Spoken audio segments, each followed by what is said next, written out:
Hello everybody and welcome back to another visual pattern challenge. Here's our pattern today. Here's step 1, step 2, step 3, and your challenge is to predict the number of octagons in step 4. If you can do that, can you predict the number in step 43? And can you write an equation that could be used to predict the number of octagons in any step at all? That's the challenge. If you'd like to accept it, pause the video and see how far you can get. Okay, so looks like this is getting bigger pretty rapidly. We've got this sort of long squiggly line of octagons that gets longer and longer pretty quickly. Does that mean it's a quadratic rather than a linear, or is this just maybe a linear with a big multiplier, a big rate of change? Well, let's just see if we can visually see what's going on here. I've got this 1, and let's say maybe this is that first one, and then we've added 2 out here and 2 out here. Oh yeah, and this would be the pattern from step 2, and it looks like, oh, we've added 2 out here and 2 out here. So for step 4, I would guess we'd add another one here and another one here, and another one here and another one here. So what would that be in total? 4 more that I've just added, 5, 6, 7, 8, 9, 10, 11, 12, 13, 14. Oh, now I've lost count. Let me try that again. 3, 6, 9 plus 4, 13 is what I'm counting for step 4. So that's my guess for step 4. Let's go ahead and chart up these numbers so we can look at them more clearly. So I'll make a chart with the step number and the number of octagons in each step. So in step 1, we've got 1. In step 2, 5.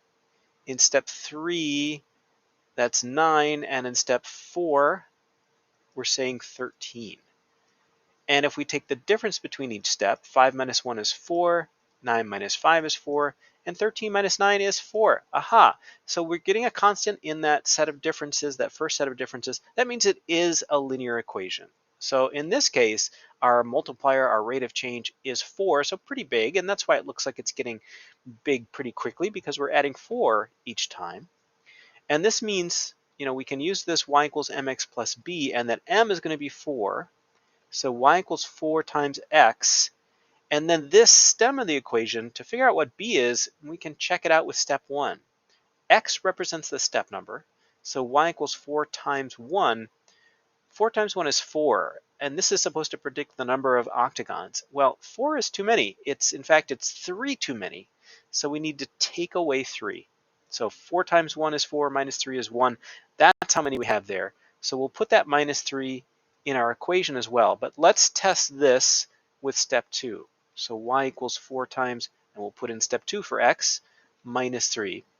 4 times 2 is 8, minus 3 is 5. Yeah, that's how many there are. How about step 3? Y equals 4 times step 3, minus 3, and 4 times 3 is 12, minus 3 is 9. That's how many we have in step 3. So this equation looks good. So y equals 4x minus 3. And now we can figure out the number in step 43 by plugging 43 in for x. So we'd write y equals 4 times 43 minus 3. Okay, so what's 4 times 43? Well, 4 times 40 would be 160, and 4 times 3 would be 12. 160 plus 12 is 172, minus 3 would be 169 octagons in step number 43. Well, how did that go for you? Did you get 13 for step 4? Did you come up with this equation? Let me know. Thanks, everybody.